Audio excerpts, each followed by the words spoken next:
Hello friends, আমি শুভম। বাংলাতে একটা নতুন সিনেমা আসতে চলেছে যার নাম ফেরা। নন্দী মুভিজ এটাকে প্রডিউস করছে, পৃথা চক্রবর্তী এর ডাইরেক্টর।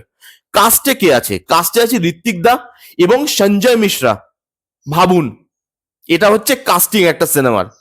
তার টিজার বেরিয়েছে কিছুক্ষণ আগে, সেটা নিয়ে কথা বলবো এই ভিডিওতে যে কেমন হলো। টিজারে আমি পরে আসছি, বাট তার আগে এই টিজারটা দেখে একটা জিনিস পুরো পরিষ্কার।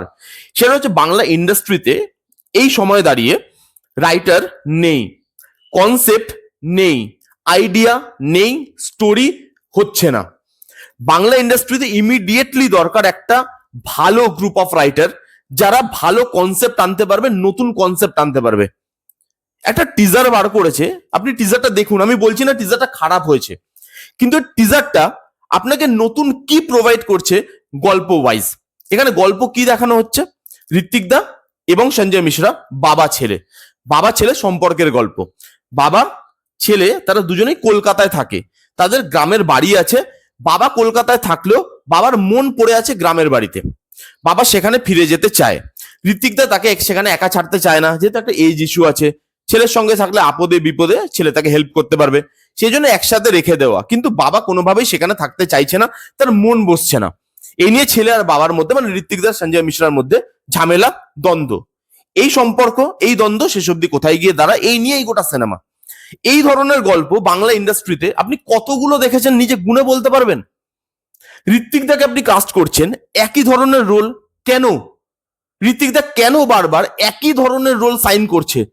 একটা অ্যাক্টর যে আজকে বাংলা ইন্ডাস্ট্রির one of the best actor, আজকের ডেটে দাঁড়িয়ে বাংলা ইন্ডাস্ট্রির one of the best actor, তাকে আপনি টাইপ কাস্ট করছেন। তাহলে তার যে ক্যালিবার, তার যে অ্যাক্টিং ক্যাপাবিলিটি, সেটা তো প্রপার দাম পাচ্ছে না বস। আমি ঋত্বিক দাকে কাস্ট করছি, আমি এত ভালো একটা অ্যাক্টরকে কাস্ট করছি, তাকে নিয়ে তো আমি এক্সপেরিমেন্ট করব। যে আমার হাতে ঋত্বিক দার মতো অ্যাক্টর আছে, তাকে কেন আমি সেম রোলে টাইপ কাস্ট করে দেব? সঞ্জয় মিশ্রাকে আপনি নিয়ে এসছেন, এবং দেখুন তার অ্যাক্টিং নিয়ে রিভিউ করার কিছু নেই, কারণ তার অ্যাক্টিং এ রিভিউ করতে গেলে ভালো ভালো ভালো ভালো সেটাই বলে যেতে হবে, কারণ তার অ্যাক্টিং ক্যাপাবিলিটি কি, তিনি কি মাপের অ্যাক্টর সেটা আমরা সবাই জানি। কিন্তু সঞ্জয় মিশ্রাকে আপনি নিয়ে আসছেন যিনি একটা জলের মতো একটা, যে পাত্রে রাখবেন সেই পাত্রের মতো হয়ে যাবে। কমেডি বলুন, ড্রামা বলুন, ইমোশন বলুন, ভাদের মতো সিনেমা করছে একদিকে, আরেকদিকে কমেডি সিনেমা করছে ব্যাক টু ব্যাক। কিন্তু তারপরেও সেই অ্যাক্টরটা নিজেকে জলের মতো প্রত্যেকটা মানে পাত্রের আকারে নিয়ে যেতে পারে। তো আমি সেই অ্যাক্টরকে যখন কাস্ট করছি, আমি তাকে নিয়ে এক্সপেরিমেন্ট করব না? তো আমি কাকে নিয়ে এক্সপেরিমেন্ট করব? খালি সঞ্জয় মিশ্রাকে কাস্ট করলাম তাহলে তো হলো না, তাকে তো এক্সপেরিমেন্টের জায়গাটাও দিতে হবে। যে ভাই যেই ধরনের ক্যারেক্টার সঞ্জয় মিশ্রা করেনি সেরকম ধরনের ক্যারেক্টার দেবো। ভাই একটা ভালো রাইটারকে আনি, বা দুজন ভালো রাইটারকে আনি, বসাই, যে ঋত্বিক দা এবং সঞ্জয় মিশ্রা, তাদের দুজনকে দিয়ে আমি চুটি অ্যাক্টিং করাবো, কারণ তারা দুজন অ্যাক্টিং করতে পারে, সেই দিকে মাথা লাগাতে হবে না। বা একটা ক্যারেক্টার লেখো ভাই, দুটো ক্যারেক্টার লেখো ভালো ভালো, একটা ভালো কনসেপ্ট লেখো, যেটা বানাতেও মজা লাগবে এবং যেটা তাদের করতেও মজা লাগবে, অডিয়েন্সের দেখতেও মজা লাগবে। আপনি সেম ধরনের গল্প বানিয়ে অডিয়েন্সকে টাইপকাস্ট করছেন, তার টাকা বারবার তারা খরচা করছে এই একই ধরনের গল্প দেখতে, একই ধরনের পারফরমেন্স দেখার জন্য। আবার অন্যদিকে আপনি অ্যাক্টরকে টাইপকাস্ট করছেন, নিজেকে টাইপকাস্ট করছেন, ইন্ডাস্ট্রিকে টাইপকাস্ট করছেন। কেন? লুক অ্যান্ড ফিল সেই অ্যাভারেজ, এরকম ধরনের সিনেমাতে যেরকম লুক অ্যান্ড ফিল হয়ে থাকে। বিজিএম সেটা এরকম নয়, বা কোনো এক্সপেরিমেন্টাল বিজিএম নয় যেটা নিয়ে আলাদাভাবে কথা বলা যায়। একই ধরনের বিজিএম, এই ধরনের বিজিএম এরকম ধরনের সিনেমাতে আমরা হরহামেশা শুনে থাকি। তো যেই সিনেমা যার কনসেপ্ট ভালো, মানে মানে এরকম ধরনের একটা চেনা কনসেপ্ট, সেখানে অ্যাক্টররা চেনা ভাবে পারফর্ম করছে, যেখানে বিজিএম নর্মাল, যেখানে লুক অ্যান্ড ফিলটা অ্যাভারেজ, সেই সিনেমাটা হলে গিয়ে কেন দেখতে হবে? এবং আরো একটা কথা, এটা আমি অনেকবার বলেছি, যে টিজার ট্রেলার বাংলাতে যারা কাটে তাদের না একটা ট্রেনিং সেশন হওয়া উচিত। তারা টিজার ট্রেলার কাটার আগে একবার শিখুক যে টিজার ট্রেলার বলে কাকে, সেটা কাটতে কিভাবে হয়। টিজার বানানো মানে তার মধ্যে গল্প রিভিল করে দেওয়া নয়। তাহলে ট্রেলারে কি দেখবে লোক, সিনেমা হলে গিয়ে কি দেখবে, যদি আপনি 1 মিনিট 12 সেকেন্ডের একটা টিজারের মধ্যে পুরো গল্পই রিভিল করে দেন। এক তো আপনি এত চেনা গল্প বলছেন, যেটা প্রত্যেক 2 মাস অন্তর অন্তর একটা করে বাংলা সিনেমা বেরোয়, এরকম গল্প আমরা দেখতে পাই।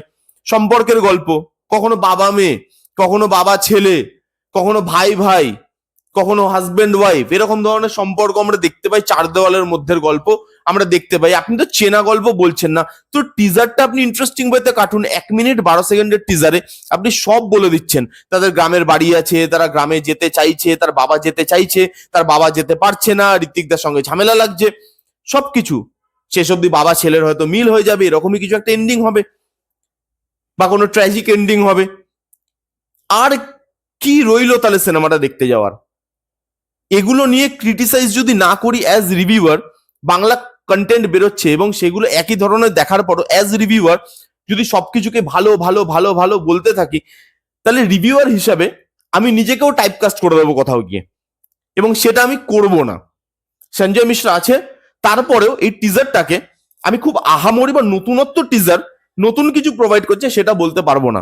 তাদের দুজনের পারফরমেন্স ভালো হবে, হয়তো সিনেমাটাও ভালো হবে, ড্রামা সিনেমা হবে এবং সেমই ধরনের সিনেমা হবে, ড্রামা ইমোশন সবকিছু মিলিয়ে, সে মানে কিছু কমেডি থাকবে, সবকিছুই থাকবে হয়তো, কিন্তু নতুন কিছু প্রোভাইড করছে না। আমার প্রবলেমটা এখানে।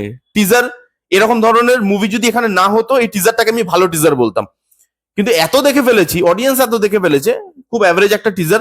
সঞ্জয় মিশ্র ঋত্বিকদার পারফরমেন্সটা দেখার মতো হবে, তাদের কেমিস্ট্রিটা দেখার মতো হবে। দেখা যাক তারা তাদের পারফরমেন্সটাকে কোন লেভেলে নিয়ে যায়। এবার হচ্ছে শেয়ানে শেয়ানে টক্কর এই সিনেমাতে পারফরমেন্সে, এবং সঞ্জয় মিশ্রের হিন্দি ডাবিং এ একটু হিন্দি টানটা আছে, মানে বাংলা ডাবিং এ একটু হিন্দি টানটা আছে এবং সেটা বোঝা যাচ্ছে।